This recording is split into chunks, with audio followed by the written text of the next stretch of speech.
to order the Zoning Board of Appeals meeting for the town of Rochester for Thursday, February 17th, 2022. Nicole, could you take the roll, please? Absolutely. Chair Saris. Present. Mr. Fisher. Yes. Okay. Ms. Bresler. Present. Ms. Vinton. Present. Mr. Stevens.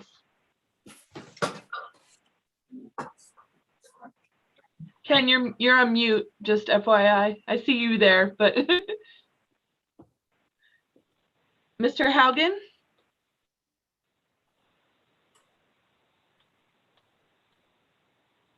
Nope, what happened? Here. Okay. There he is. And then also present, we have attorney for the town, Mary Lou Christiana. And then I think we're good. So that's Charlie on that phone number. So just so everybody else knows. Yeah, I can't get into the Zoom. That's fine, Charlie. It's that kind of night, Charlie. Yeah. It's always that time, kind of night.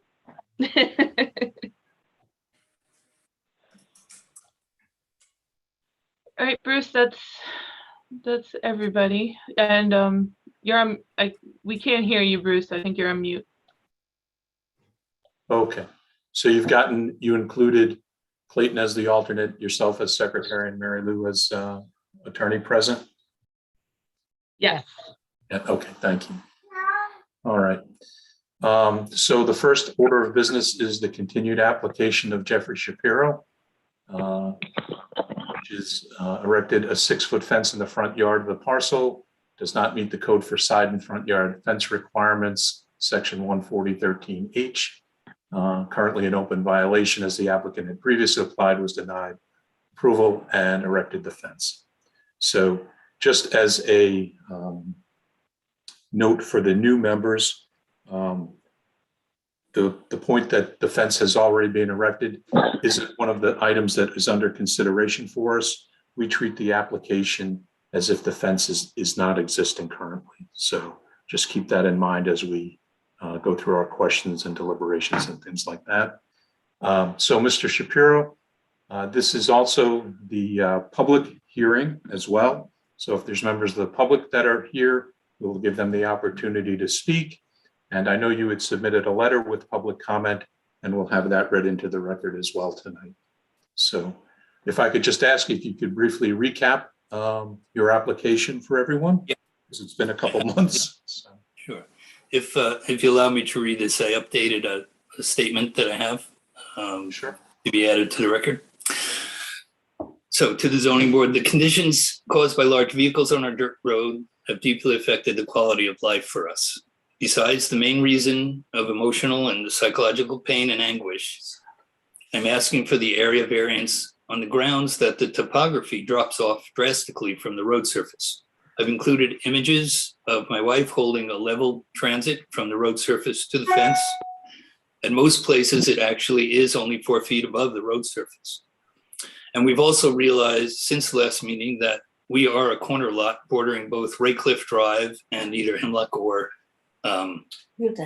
Wilderness Drive. So it's 2 separate roads that we're cornering. The fence is on only one of the sides.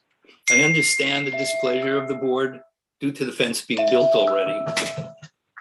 I understand the displeasure of the board due to the fence being built already, and I apologize for doing so.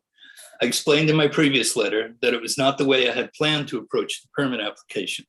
I attempted to go through the formal application process, but when I was told that I would not be scheduled for the meeting, which was actually the morning of the meeting, that I was then unsure when the next opportunity to make my case would be. And since there was the pouring of cement involved in paint, I was concerned that it would compromise the structure if I waited until there was frost. I was at my wit's end with all the dust and all the noise. I accept my actions, and I would be amenable to a reasonable fine for said actions. But as to the variance, I hope the board can consider the merits of the fence by itself. The neighbors are fine with the fence. I've submitted letters, and if you don't have all of those, I can have other people bordering the property send in letters. They've all agreed. It's a fence that's accepted by those on the road. It's a fence that's aesthetically pleasing. It's a fence that is not in any way hindering the maintenance of the road. I said, please see the attached statement by David Lawrence, who maintains the road throughout the year. Actually, he just wrote now, he's trying to get on, but apparently he's having difficulty. I'm sure he would be happy to submit any statements to that effect if the board deems so. Without the fence, we're not able to use our property to be outside in the drier months. Isn't that compelling enough to grant a variance? I've now submitted letters from people bordering our property as well as other people on the road. COVID is a new reality in many ways, and it's had ramifications many times over that concern us all in new ways. For us, we've had to deal with the tremendous influx of new people to the road. As where previously the houses were approximately half weekenders and half full-time, the ratio has substantially changed to having a high percentage of houses occupied by full-time residents. Now 26 houses, and that means many more deliveries. I've counted on a typical day the number of box trucks, especially UPS, Amazon, FedEx, and then refuse trucks in particular, in a given hour between 10 and 5 to easily be 5 large truck deliveries, not to mention individual cars. The dust stirred up by these vehicles is unbearable. It has caused emotional stress for myself and for my wife. I've tried to answer the board's questions to the best of my ability. We've tried a number of ways to relieve the situation. I personally purchased a well-established product called Dust Down and applied it to the road. It was not good enough to handle the dust that now regularly comes to the surface due to the heavy traffic. I asked for compassion from the board in making their decision. It's a heavy weight on my wife and me. Losing sleep over a fence is not what I should have to worry about, but this issue has affected our life and caused too much anguish. The board of the Raycliffe Homeowners Association stated that a 6-foot-high fence on individual frontage property is acceptable with the homeowners association if it's not a hindrance to the road maintenance, and if it's aesthetically acceptable to the nature of the road and environment. This to be determined at the discretion of the board.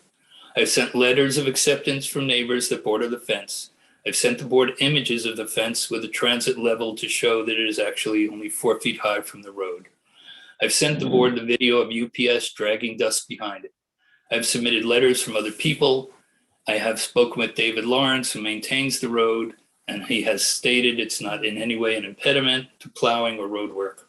I've put the fence in a position that is placed behind trees and painted in a way that is not offensive to anyone.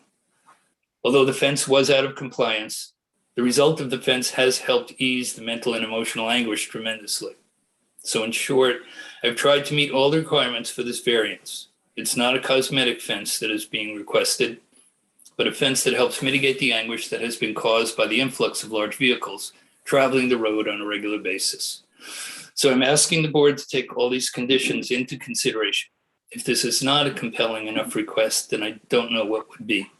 So just for the last minute to recap, the fence is actually 4 feet high from the road. The fence is on a private road that receives no services from the town. The property is a corner lot with 2 distinctive sides on 2 separate roads. The fence is not a hindrance to road maintenance. The fence has been accepted by the Homeowners Association board, and the entrance to our house is actually on the north side where the fence is facing east.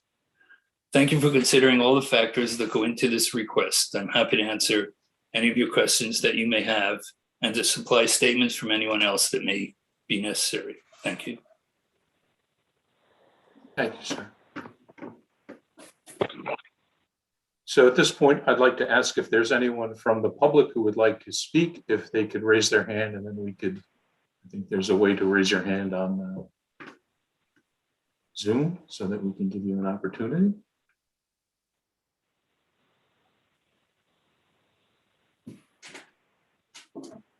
Okay, there's that. Let's see if we can unmute you. Aaron, do you see a gentleman with the titled Charlotte Lillington? Gary Johnson. Unmute them, or perhaps, sir, you could unmute yourself. How's that? There you go. Now we can hear you. There we go. Yes, Thank you. I would just like to back up what it was like. I helped. I'm sorry, sir. Can you just state your name? Oh, I'm sorry. I'm please, Gary for me? Johnson. I live Gary in Johnson? Stone Ridge. Yeah, I live in Stone Ridge, New York. Actually, Thank I was you. born in Eckerd. So fun place. Anyway, I worked with Mr. Shapiro on several occasions on firing and splitting wood and things such as that. And I concur fully with what he presented to you in terms of conditions. This past summer, the road has been a nightmare of trucks, and they put down speed bumps. They put down the dust abatement things that that he mentioned, and it is still a terrible thing. The dust drifts downhill on his property, and it lingers, and it's just the noise and the dust make it almost unbearable. And I'm just working there. I'm not living there. So anyway, I hope you do take that into consideration. It's been a long, drawn out affair, and I would hope that you can see your way to mitigating it favorably. And I guess that's about it. Do you have any questions for me? Does the board have any questions? I do not. I take that to be a no? Yep, Okay. thank you for Thank your you very time. much. Thank you all very much for listening. It's Thank truly you. appreciated. Is there anyone else David who would like Lawrence to? is raising his hand. All right. Yes, I maintain the road, and there's no way that this fence inhibits any of my progress. There's a lot of inconsiderate people that live up there, and they travel way too fast.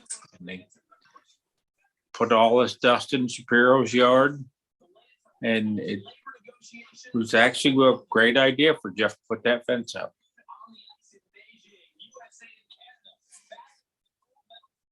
Okay. Thank you. Any other members of the public online? No. All right. I'll read through the letter submitted on November 30th, 2021. We, the homeowners of Raycliff Homeowners Association, are in sole support of the fence erected at 62 Raycliff. The fence is aesthetically pleasing and in no way hinders maintenance of the road. Respectfully. The next one. Good morning. Absolutely add my name to the list. Raycliff is our road and no one objects to your addition. Have a great day, and I'll see you both in spring. Eve Levy. You're welcome to add Richard and my names. You really did a nice job on the fence, Jeff, and I hope it serves the purpose of cutting down the dust for you and Inako. Scott and Richard. Your fence is gorgeous. Rob Berman, Chase Brock, Eric Dietz.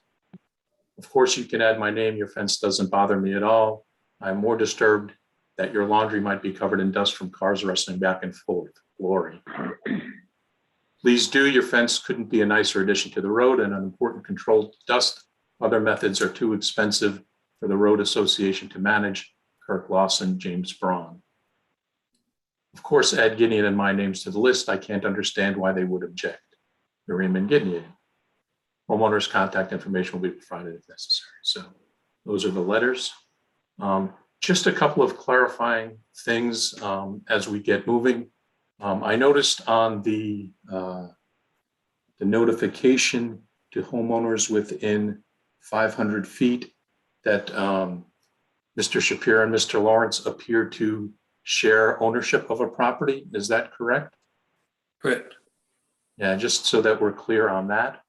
And then I know I had visited the site, and when I did my measurement, the fence was actually greater than 6 feet that the homeowners association said. In the spots I measured it, it was 8 feet, and in some places a bit more. And just for the board members who are new, we've been through where the measurement takes place with Jerry. I don't know if I can share my screen and show Jerry's note. Actually, the host has disabled my screen sharing. Perhaps the host can enable that for me.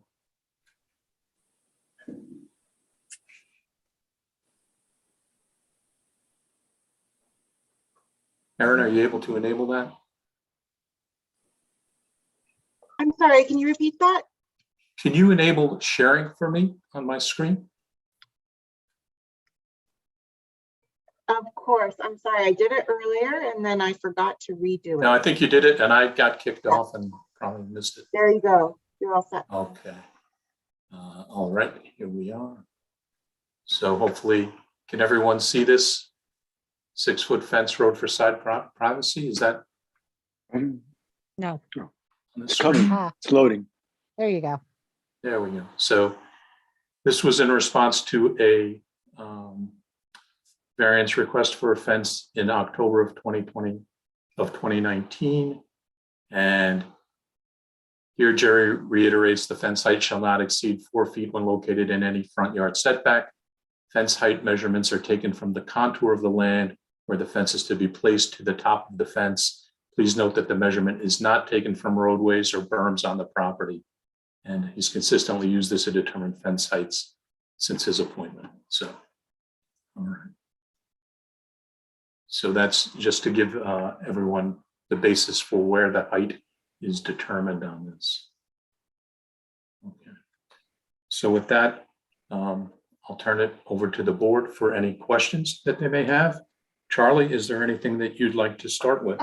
Do you want to close the public hearing first? Because you usually don't discuss until, I'm actually asking Charlie if he has any questions for the applicant. we don't ask questions in public hearings. We can Okay. ask them before or after, but public Okay, hearings very good. are to hear from the public. All right.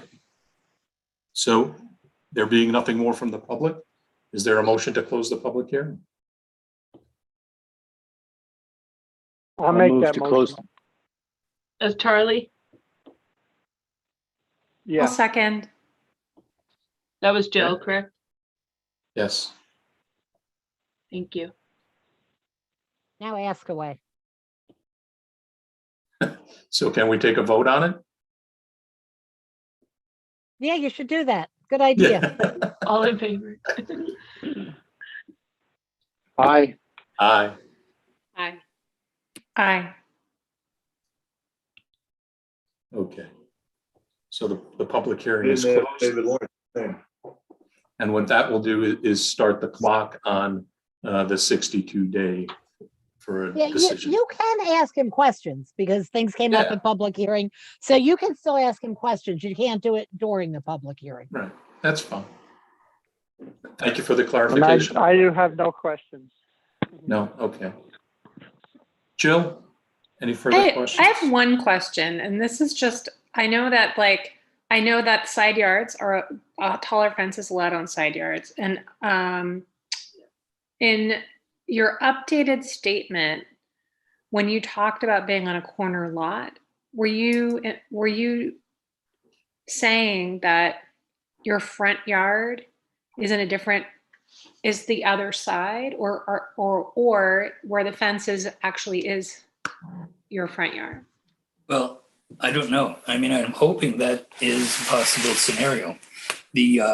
Basically the fence is on one road on Raycliffe, and the property turns to the right, which is a separate road.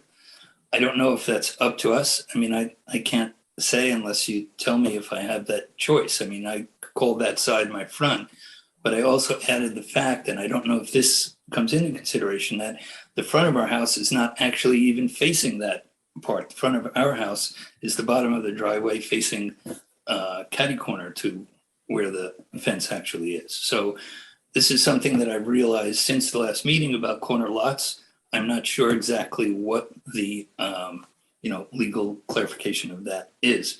I'm hoping that that is also a consideration, the fact that it is facing two separate sides and that the fence is only on one of the sides. I mean, I'm happy to consider and call right now, the front is in either of the sides, it's down the bottom of the driveway. I'm certainly happy to consider the side facing the other road as the front of the house. I mean, it certainly could be our living room windows face actually that direction. I think I may have lost you all. No. I think, I mean, personally, I would need to research. Bruce, do you have any guidance on that? So Yep. Mary Lou. And Mary Lou, do you have any guidance on that? the orientation of the house is not a consideration, right? Whether your house faces one direction or another. The determination on the road is something that I think Jerry would have to make a decision on in order to look at Can, because in other cases, he's ruled that the road is simply an extension of the main road, although the name would change. The code stipulates that so long as you have 50 feet of road frontage on each side of that, let's call it the intersection, and that the fence wouldn't block a 75-foot triangle from the center of the road out, that opportunity may be present, right? And Mary Lou, that's my understanding of it, and now you can correct me. okay. Under our code, if you are on a corner lot, you can designate which is the front yard and which is the side yard. That can be designated by the property owner.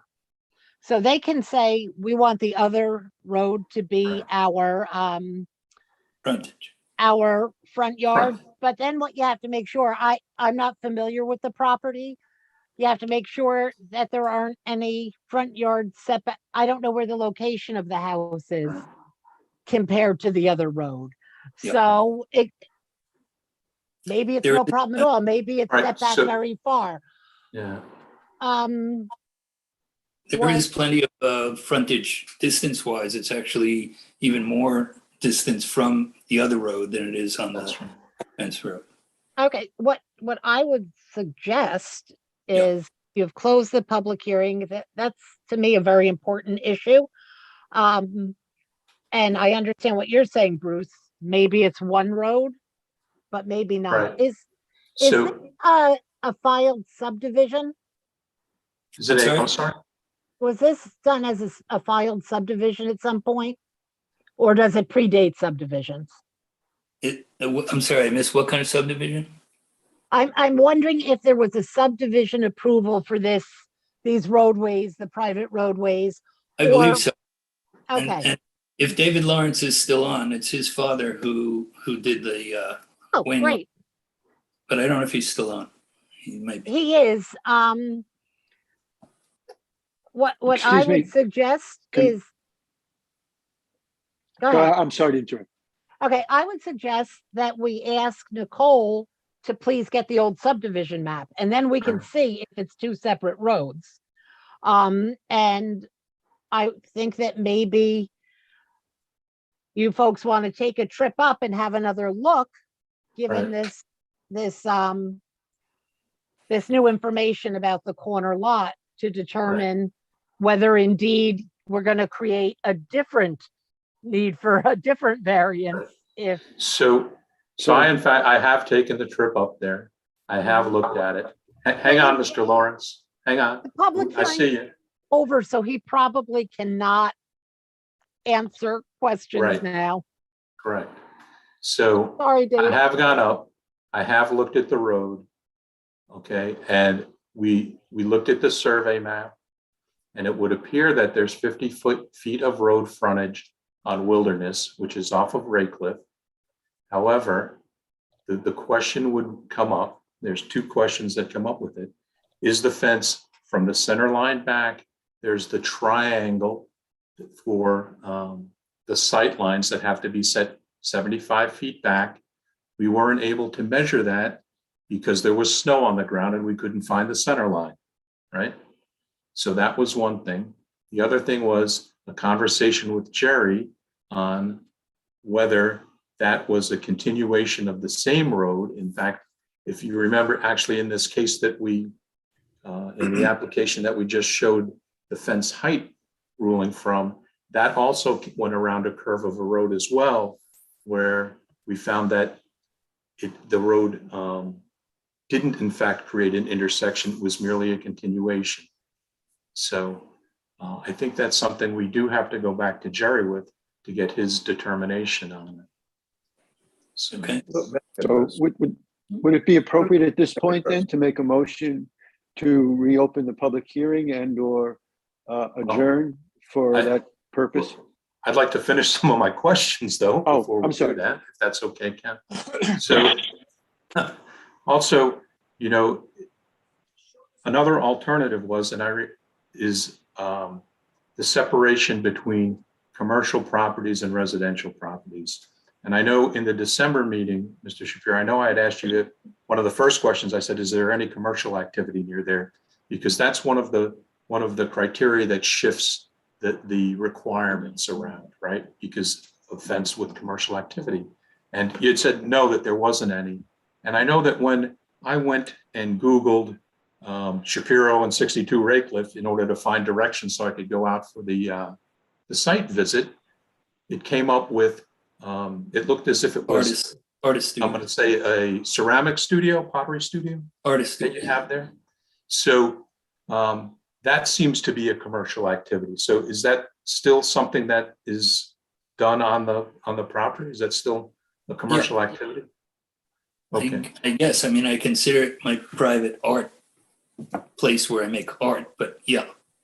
I mean, Well, it could, right, but the website also had, it looked as if it was commercial, that you were selling things as well, not just for your own benefit. Yeah.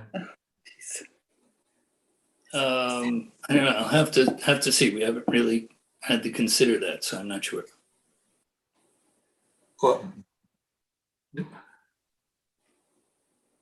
so hadn't considered whether you're I selling mean, things basically, commercially. I sell work outside and I make work here. Okay. So you All work right, from so- home and then you sell it in other places. Yeah. No. I mean, we have an open house. There are things we do throughout the year. So, yeah, I mean, I don't know that I have it listed as commercial, but I guess in terms of this, whether the consideration would be different for commercial, that's, I guess, a possibility. Well, it may be. That's right. I'm just trying to explore Yes. options for you, right? No, I So, appreciate. yeah. And that's in that, there was sort of two buildings there. There was one looked to be the main house and the other was sort of the Studio. And and the whole building is dedicated to studio, or is it part garage? I really couldn't Correct. tell. No, the whole thing is, I didn't walk down. I kind of looked from the road. yeah. So, Well, I mean, you're all certainly welcome. If anybody wants to check it out further, I'd be more than happy to show you what's here. But it's basically a studio and sitting room, like a tea room. yeah, got it. Okay.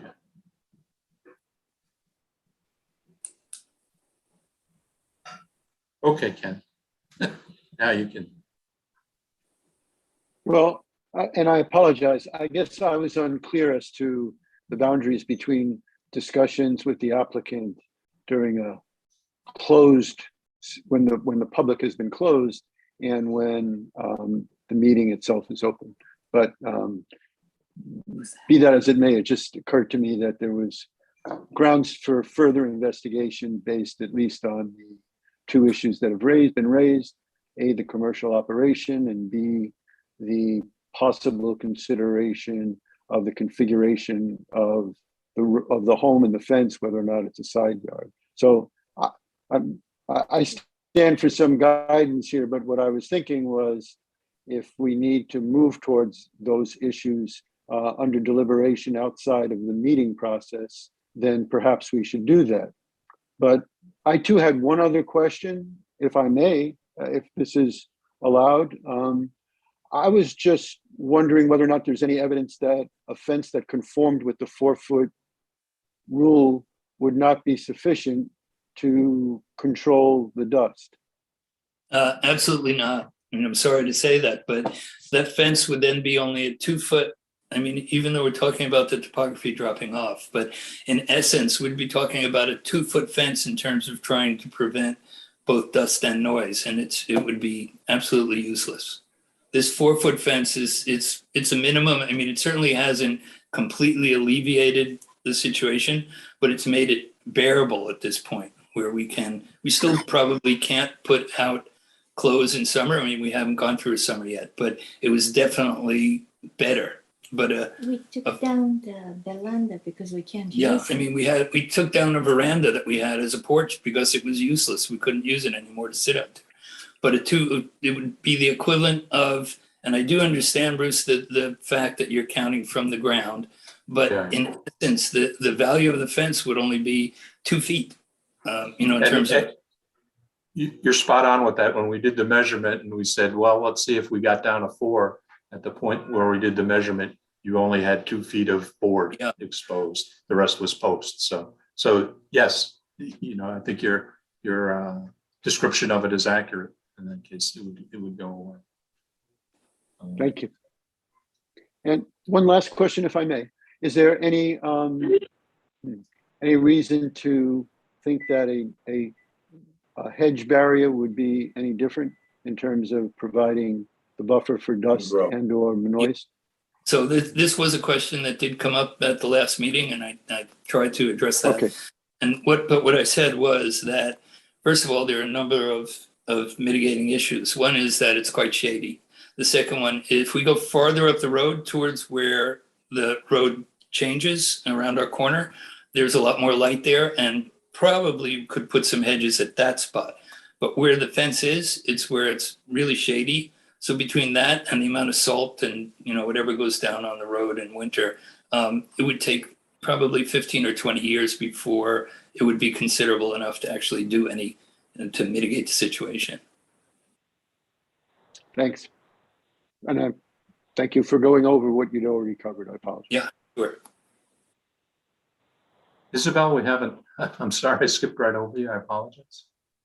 Not at all. I wanted to ask one question that was covered in the last meeting too. I noticed that you'd mentioned that if there were a paved road, that would help the situation, but I didn't see any record of if there was any appetite among the homeowners association to put a paved road down, or how feasible that would be as an option.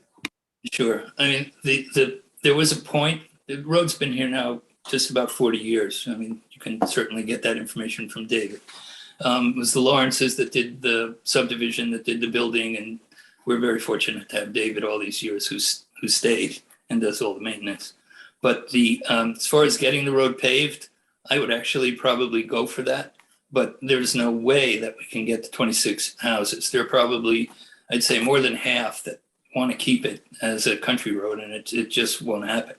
And even if I went, like the dust down the material on the road or paving, I mean, we've even considered trying to maybe pave ourselves, and it's probably $30,000, $40,000 for our stretch. But even that wouldn't work, because the problem is that these trucks speeding down drag all the dust with them. So even if we did our property on the road and paved it, we'd still have the problem, because I don't think we could do it anyhow, actually, because homeowners wouldn't accept it. But even if we were able to, the fact that the trucks drag all the dust with them, it would be a matter of a couple of days before the dust would be covered over that portion of the road. Oh, get it. Hello. Okay, thank you. No Sure. other questions. All right. Any more questions for the Shapiros? Charlie, I can't see you, but you're probably nodding your head back and forth. I'm going to assume.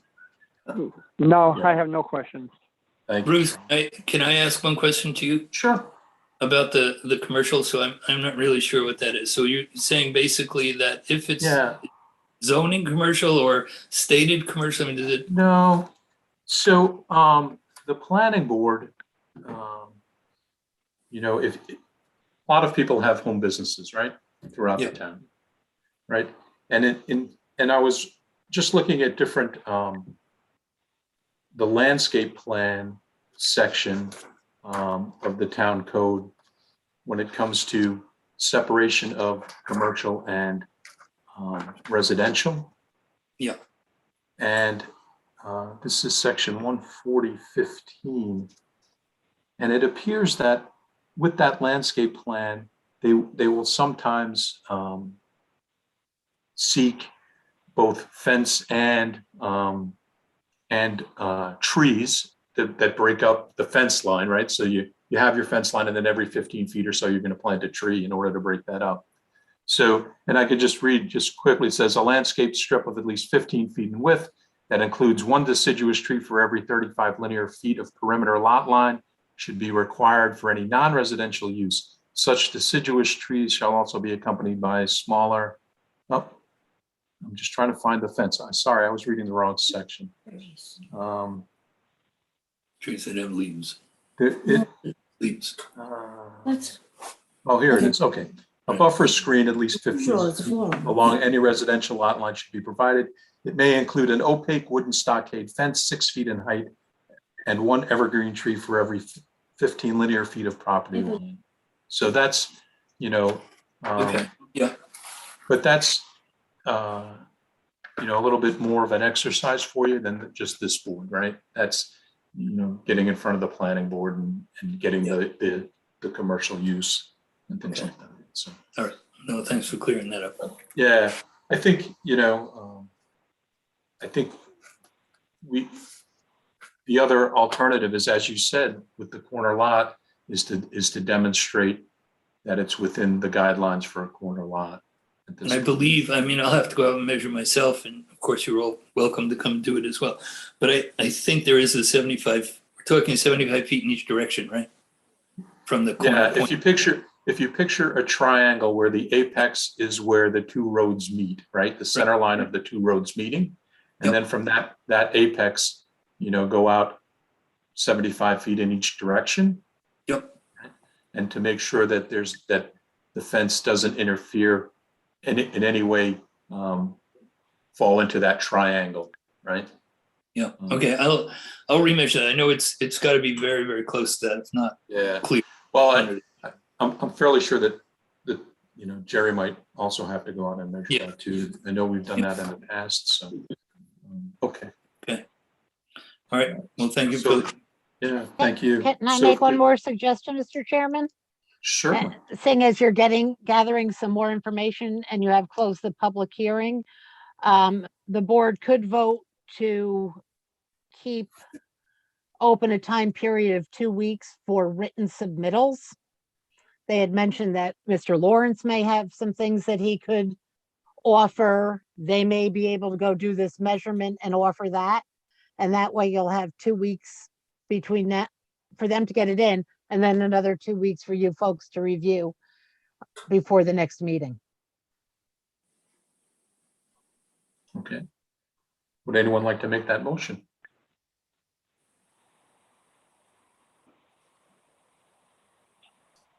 I'll make that motion. Okay. I'll Is there a second. second?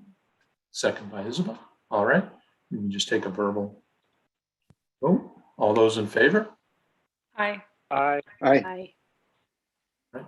Motion carries. So, very good. So that will give Mr. Lawrence the opportunity to send something in writing concerning the way the subdivision was constructed. Thank you. Anything further for Mr. and Mrs. Shapiro? All right. Very good. Thank you very much for your time. I'm sorry for all the technical difficulties we've had on some of this. Yeah. Thank you very much. We're still learning through it. So, all right. So from the board, is there anything we'd like to discuss on this application at this point? Anything further? Bruce, I had one question, just determining what the actual variance is, just whether the fence is 6 feet, or you mentioned whether it's 8 feet. And so I was just wondering if that was. So a fence within the setback is limited to 4 feet in height within the front setback, right? The side yard setback, you can go higher, you can go up to 8 feet, right? So that's why it's a key determining factor, because I believe the fence is set back. I think I measured it to be about 20 feet back from the street line, right? So it would have to be 4 feet based on that. But if it was the side yard, they could go up to the 8. So. And are we saying, is it clear whether the fence is 6 feet in height or 8 feet? So the points that I measured were all 8 feet. nothing exceeded 8. But that was because the land is undulating where the fence is in both directions, actually, along the length of it, but also, front to back, right? So, Thank you. and, I certainly encourage you to go out with a tape measure. And, the Shapiros were very accommodating the day that we went out. They allowed us to go out and walk the line and do that. So, we also- can't, just 3 of us can't go at the same time. So if you want to go out, work it through Nicole so that we're sure we're not all there at one time. And new members should look at the video from the December meeting and the minutes to make themselves familiar with things that went on before you became a member. Thank you. Right. Okay. If there's nothing else, then I think we can move on to the next application. So let me just call that up. And this is a new application, Judith McMahon, 207 Schwabe Turnpike in Kerhonkson. Parcel is in an R5 zoning district. It's plus or minus 5.1 acres. The applicant proposes the erection of a garage and does not meet the 50-foot setback for side yards. Currently, the way they've measured, it's 33 feet and 39 feet. The applicant would need an 11-foot and a 17-foot variance. So, Ms. McMahon, I see you're on the line. Why don't you, if you could, just summarize your application and what your project is, take us through it. You are on mute.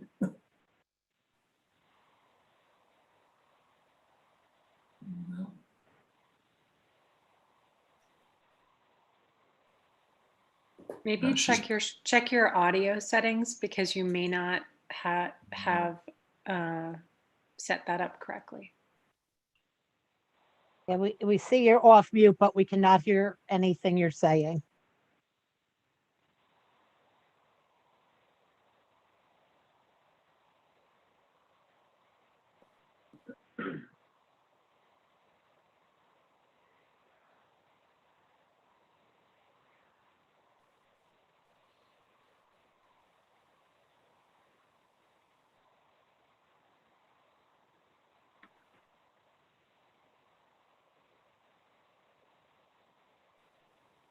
No.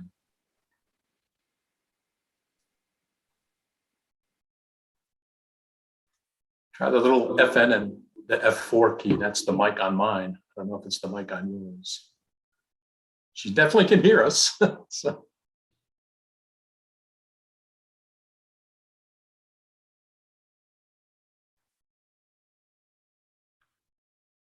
No.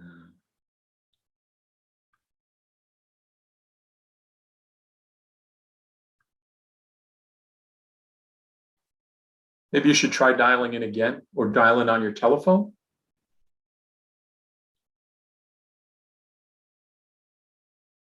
Because then we can, if you can hear us on your phone and speak on your phone, then we can, share screens and things like that.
Well, we see you're connecting.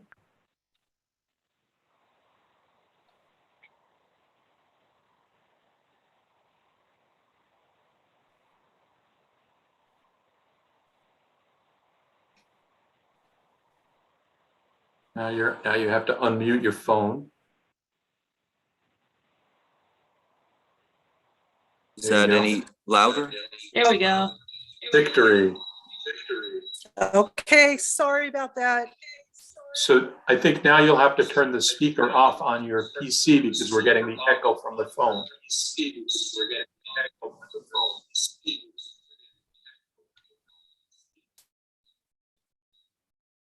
I'm gonna do that.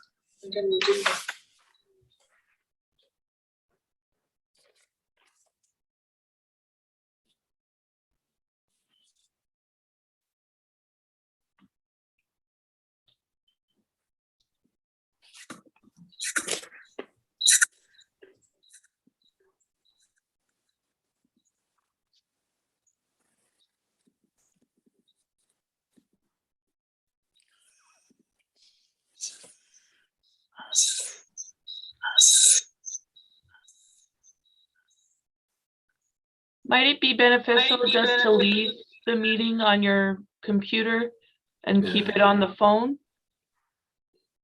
Since we know the phone audio works. Okay,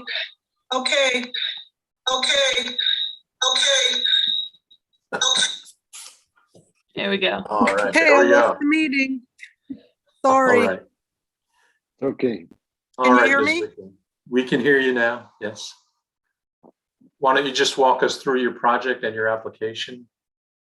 Sure. We're proposing the construction of a 24 by 24 foot detached garage adjacent to the existing stone driveway. We submitted a site plan. I trust everybody's has that. Should I resend it or? No, I can share it on the screen.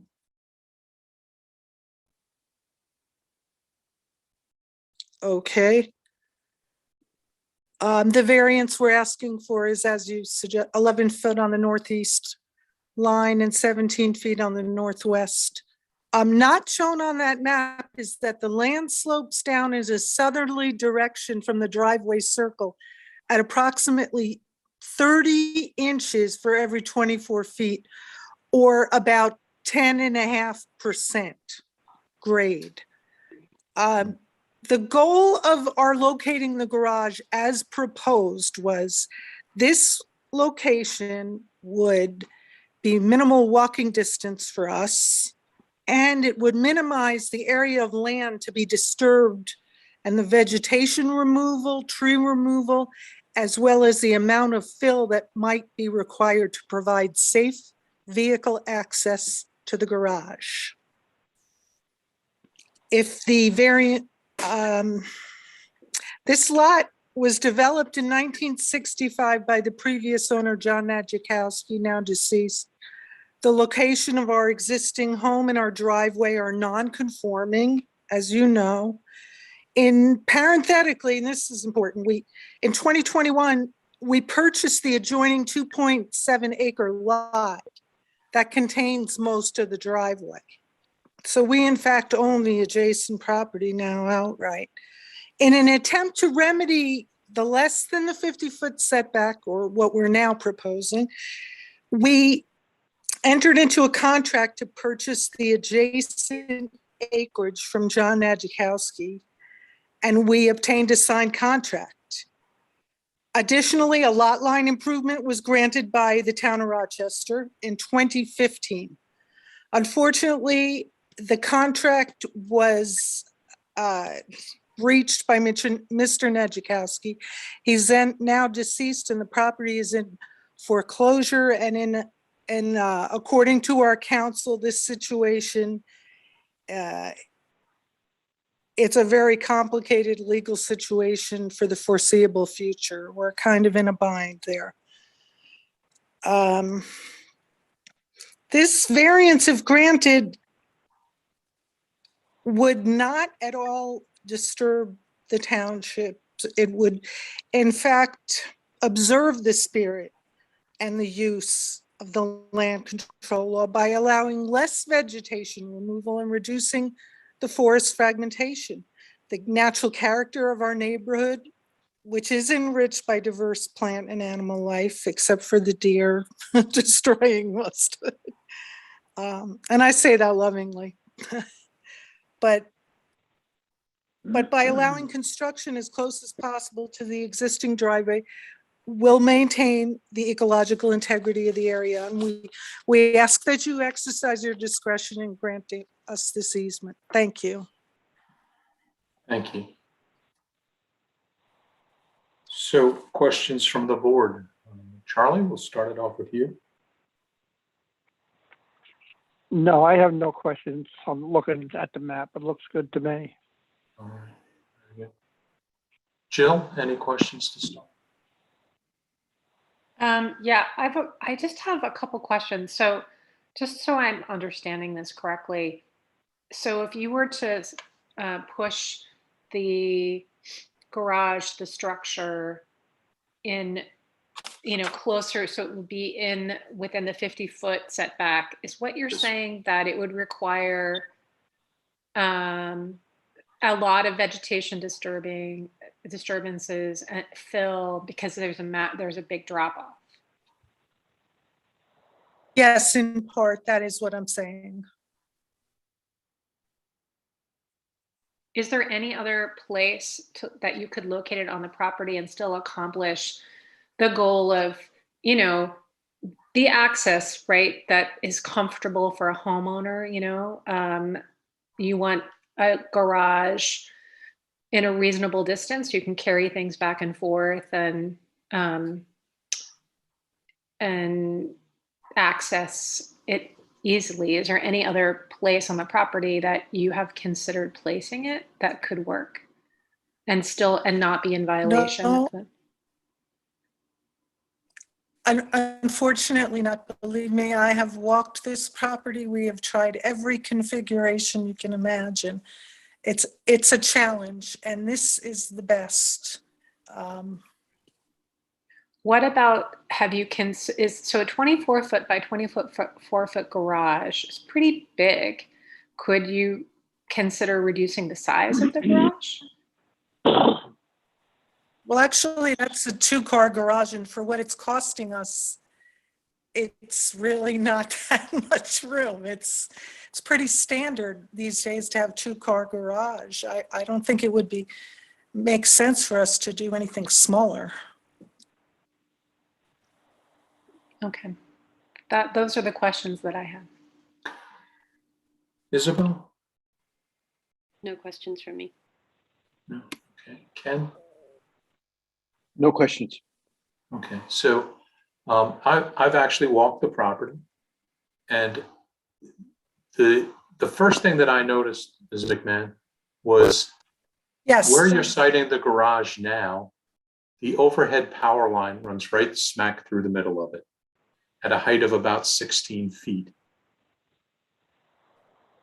So my thinking is that might not be the safest spot to site the garage given the power line being there.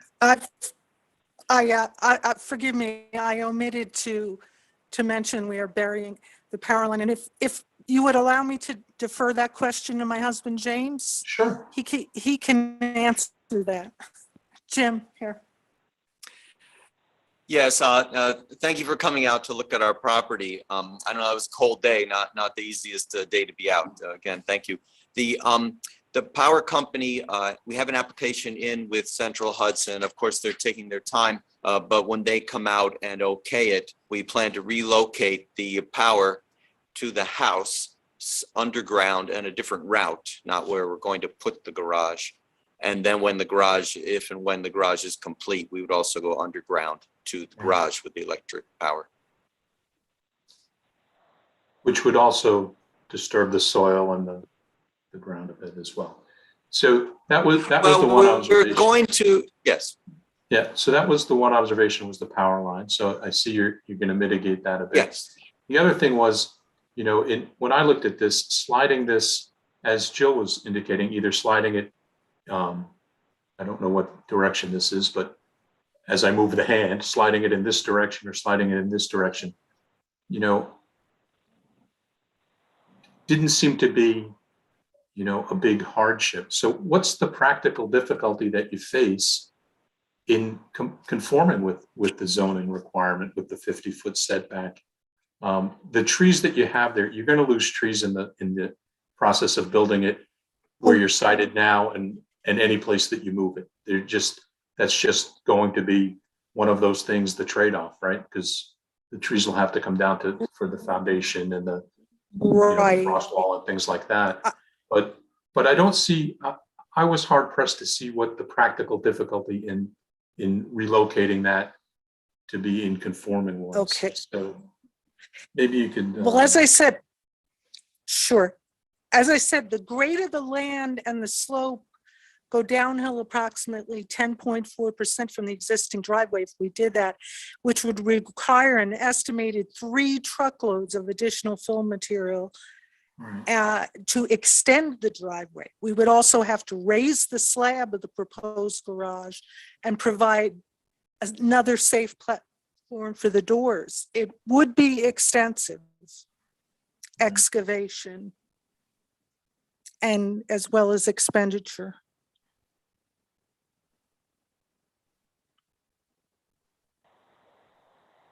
Anything else? Okay.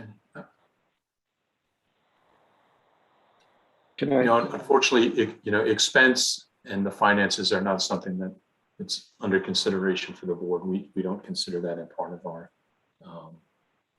deliberation. But so let me just take a moment to read to you from the section of code for area variances. And this is in the town code and ordinances on the website as well.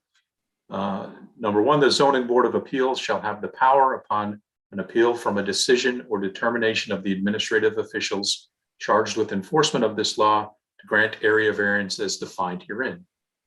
2, in making its determination, the zoning board of appeals shall take into consideration the benefit to the applicant if the variance is granted, as weighed against the detriment to the health, safety, and welfare of the neighborhood or community by such a grant.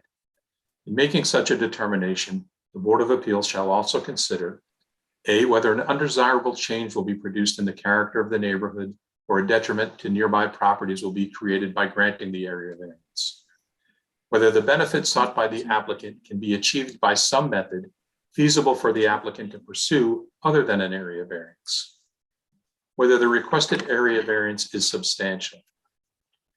Whether the proposed variance will have an adverse effect or impact on the physical or environmental conditions in the neighborhood or district, and whether the alleged difficulty was self-created, which consideration shall be relevant to the decision of the zoning board of appeals, but shall not necessarily preclude the granting of the area variance. The zoning board of appeals in granting of area variances shall consider the minimum variance that shall deem necessary and adequate, and at the same time preserve and protect the character of the neighborhood and the health, safety, and welfare of the community. The zoning board of appeals shall, in granting both use areas variances and area variances, have the authority to impose such reasonable conditions and restrictions as are directly related to and incidental to the proposed use of the property and or the period of time such a variance shall be in effect. Such conditions shall be consistent with the spirit and intent of this law and shall be imposed for the purpose of minimizing any adverse impact such variance may have on the neighborhood or community. So those are the things that we consider in granting the variance or denying the variance, right? Just to be clear, this property line here, right? This is the existing property line. This is also your lot here, lot with the 2.7 acres here. I don't know if you can see. Yes, it is now. And this is that property line? I can't, but I know. Yeah. Yes, So formerly Ajiti, yes. So and that Kowski's property line actually comes within 8 feet of your house and then sort of angles off and up and back around. That's correct. There's a okay. pie sliver in there. Yeah, which right. I would submit to you, which I would submit to you is not a buildable lot to be anyway. And the lot which we purchased, we don't have any intentions of building. I don't believe we could get a building permit for that anyway. There was a house there formerly, it burned down in 1968. Right. But, Jim, you want to add anything?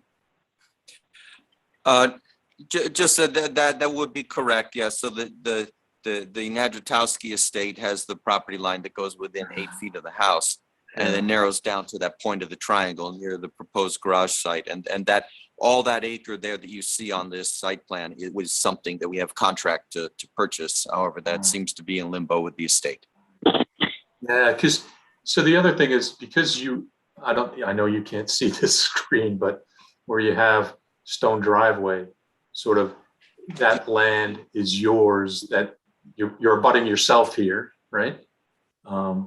Correct. And moving if you move it a bit further away from the house, then it's your own land, then you don't even need a variance because, so long as the lots are merged, you'd be fine from that perspective. So there's some options there, all of which to me, in my mind seem to be moving it a bit, but okay. Does anyone on the board? I'm sorry, as to that second option, I don't see an option. Yeah. Okay. Does anyone on the board? Over there, Jim's showing me. Oh, way down there? Oh, okay. No. All right, I think I know what you mean. Okay. Yeah. Does anyone on the But board I feel mean, we they? have considered everything. Okay. Hang on. And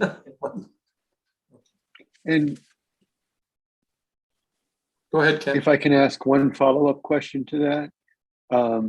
Judith, you said you've considered it, and why have you chosen not to move it to a location where it would conform?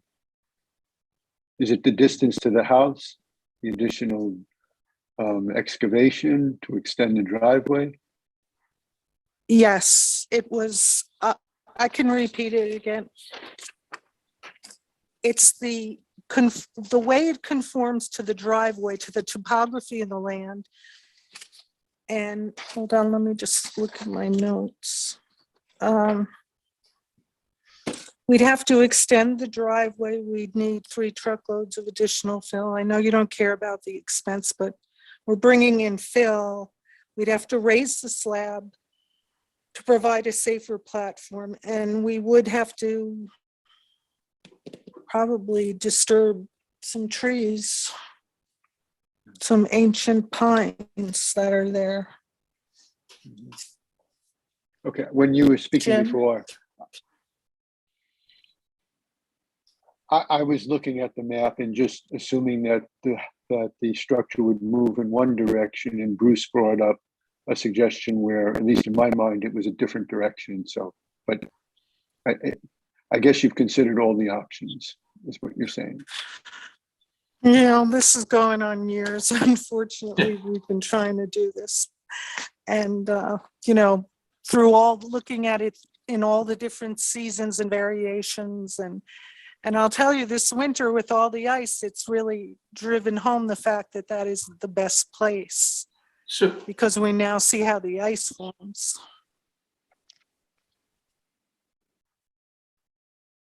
So can you see the map, Ms. McMahon? Are you able to see the map and where the hand is on it? Kind of, I can. I have my copy in front of me. So what is the distance? What would be your estimate of the distance between where the neighboring property intersects with the 2.7 line and roughly here? So if you were to slide the corner of the garage closest to the shed, you see where this little arrow is, right? So if we drew a parallel line up here, unfortunately, I can't mark this up. Maybe I can. So this would be easier. And of course, I'm not good, right? So if we drew a line, extended this line out, what would be this distance here, roughly? Jim.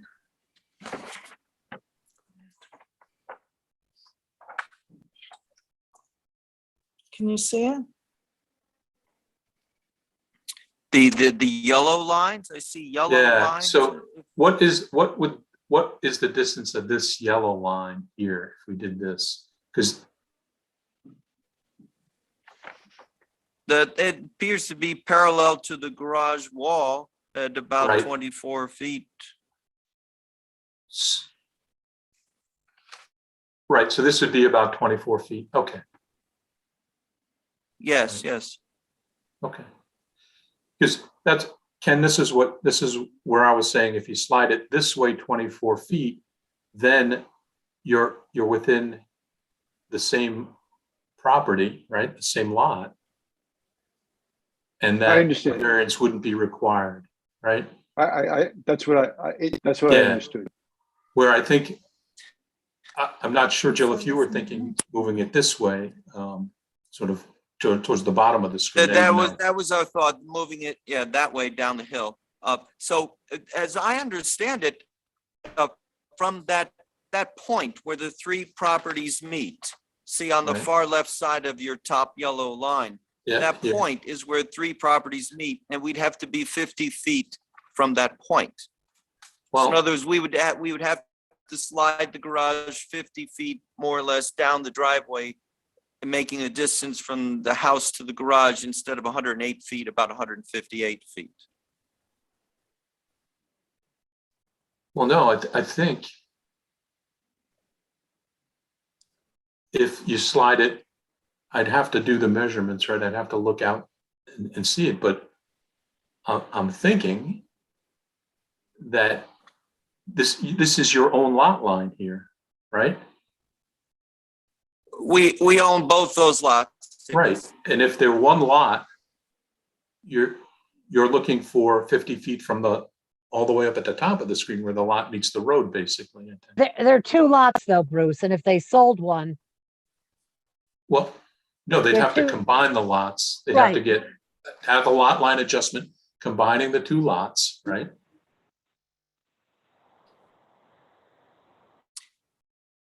Yeah, I see that part, but there is a third lot labeled lot 23.1, Right, Nadrotowski.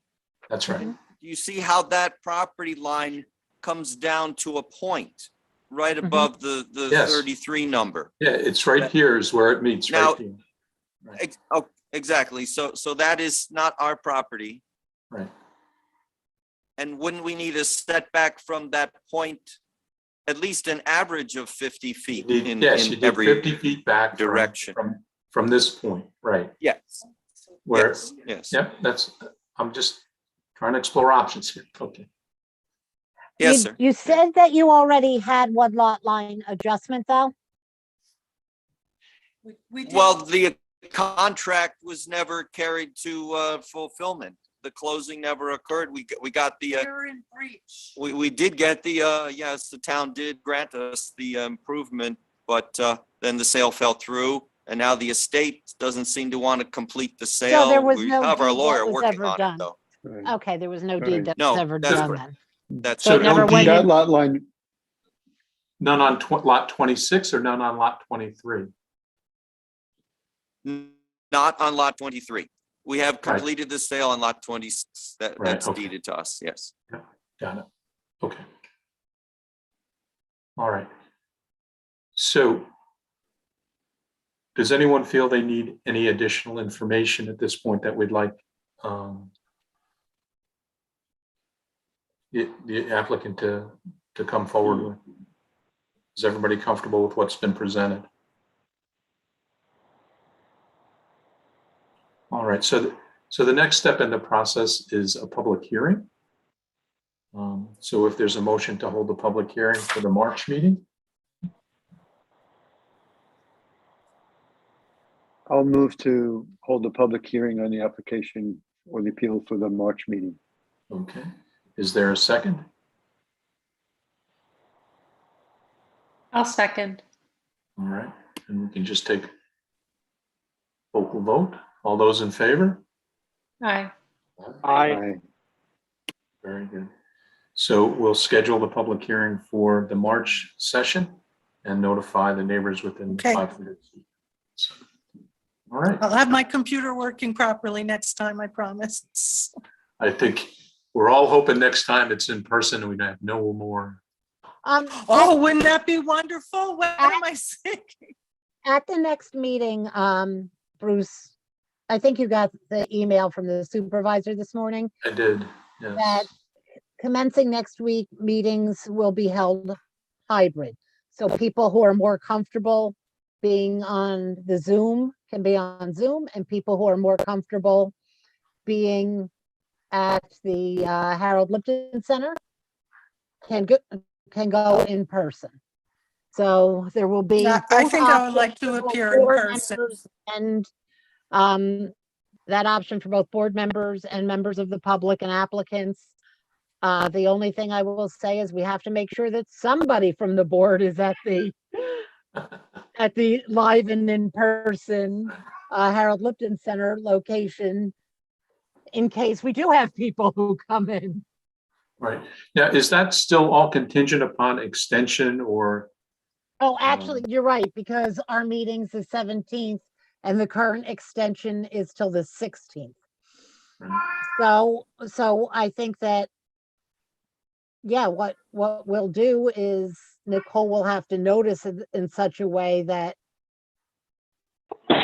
will be held at the community center. And if the governor extends the emergency order, there will also be a Zoom meeting. Right. You can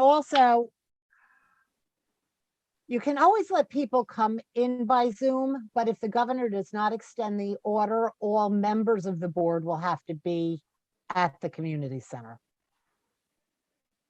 Okay. If it's not extended, we're If all at it's the not community extended, center. which unfortunately, we will not know that until the 16th. Right. Because the governor's executive orders can only be for a period of 30 days. So the bottom line is, even if it is extended, it can be hybrid, right?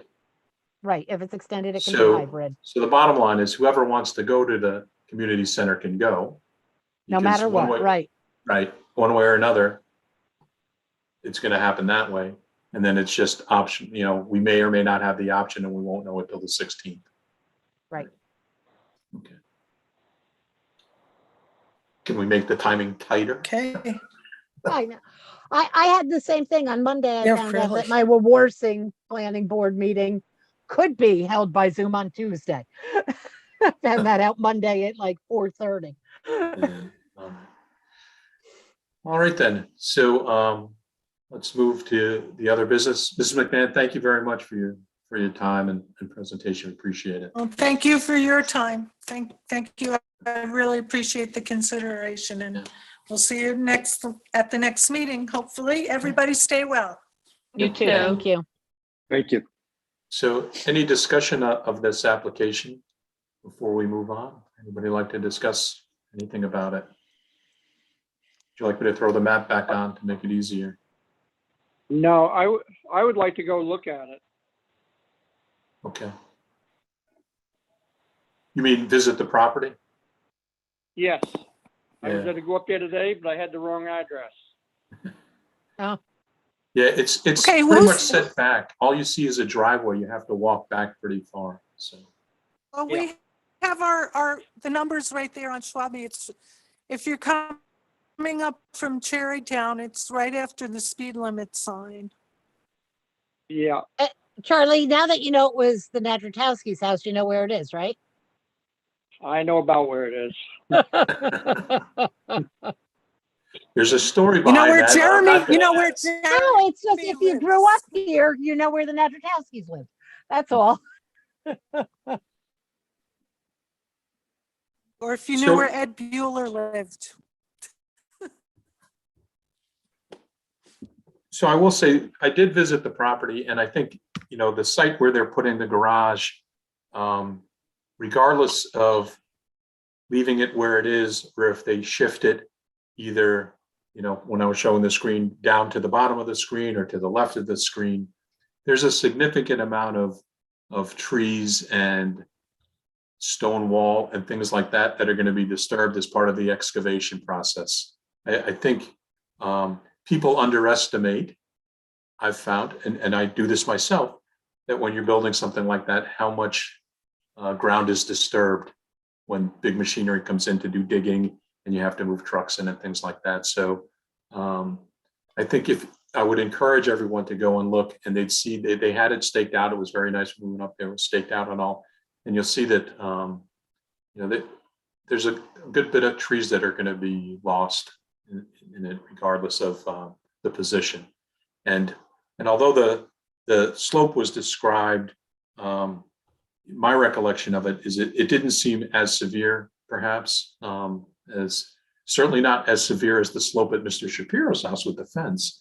But you want to take a look at that as a consideration as well, and where it would go. Okay. Is there a path for a small excavator to bury the electricity without, we had to do that. And it wasn't, they dug a pretty narrow little trench, but also our property doesn't have that same level of forestation. So I would think. Yeah, we got Frank Courtright working on it. He's got a very good eye for where we're going to put it. Oh, good. Probably along the driveway. Yeah.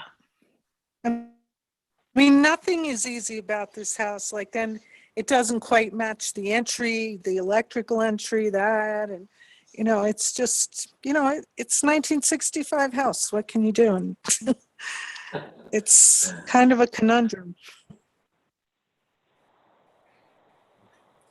But we certainly learned burying electricity is the way to go after this winter. All right. Okay then.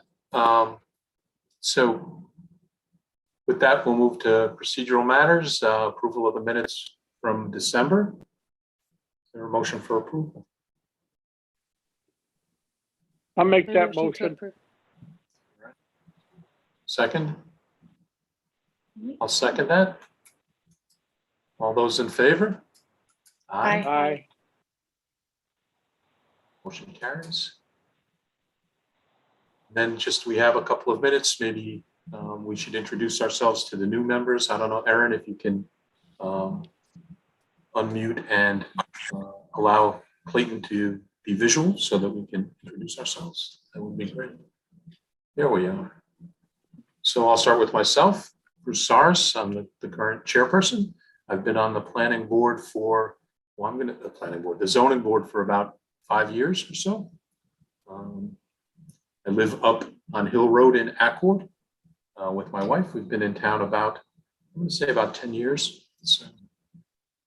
And I'm looking forward to my retirement in another month or so. Whoa. I can hardly wait. Charlie? Yeah, I'm Charlie Fisher. I live in Cohasson and right above the Cohasson School. I've been in town of Rochester for a little over 40 years now, this time. And I drive school bus.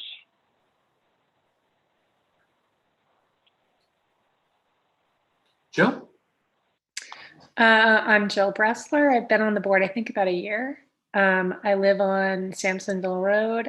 My husband and I just recently went through a long renovation. I hope to never go through something like that again. And I've lived up here since 2004. Isabel. Hi everyone, I'm Isabel Vinton and I live on Burn Road, just outside Allergerville. We moved to the area from abroad about 5 years ago, and I work at the Hudson Valley Seed Company, and my husband is a farmer, and the farm is also just outside of Allergerville. Ken? Ken Stevens. I live on Millhook Road, not too far from the raceway, I guess. And we've lived here since 1986. And I'm a retired lawyer and no longer, I'm very happily retired, Bruce. So I think you'll like it. Yeah, there you go. There you go. So it'll work, right? So this is my first meeting. Very good. Nice to meet you all. Nice to meet you. Clayton? Well, I retired 1.2 years ago, so you're not far behind. I grew up on Samsonville Road, spent my whole life there. I was the kid riding up and down to the local streams with my bike and a fishing pole. I currently live on Mount Laurel Road. We own a significant piece of property up there that we've developed. We built our home here in 1996. Went to Rondout, obviously, and well, I took this opportunity now that I'm retired to put forth a little bit of effort towards the community. Let's see where it leads from here. Great. Great, thank you. Nicole. Nicole Knapp, I'm the secretary for the ZBA as well as the planning board. Happy to meet our new board members and happy to work with you guys. My husband and I and our 2 kids, we live right off of Samsonville Road too. My son is now that kid riding a bike down Samsonville with a fishing rod. And we've been up here for about 12 years now. Wow. Excellent. And Erin? Everyone, I'm your town board liaison. And welcome to the ZBA, the Zoning Board of Appeals. I used to be on the Zoning Board of Appeals. I enjoyed it very much, and I'm looking forward to being this group's liaison. In my non-town board member time, I own a farm, and I'm looking forward to spring. And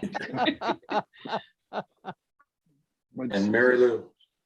Okay, I'm Mary Lou Christiana. I have been the attorney for the Zoning Board of Appeals since 1991, with a couple years off. And I actually grew up in the area as well. I live in Kingston, but I did spend several years living in the town of Rochester. But my husband was working in Albany, so we kind of decided Kingston might be a better place for his commute, which has now switched to Danbury, Connecticut. But anyway, yeah, I've lived I grew up in Rosendale, and I also went to Rondout, and I've lived here for 60 years. 60 years in Ulster County. Good for you. All right, thank you all very much. I look forward to meeting everyone in person. Hopefully things will be that way. So, Charlie, now's your chance. I make the motion to adjourn. All right. Do we have a second? Everybody's having too much fun. Yeah. Wow. I'll second. Thank you. All those in favor?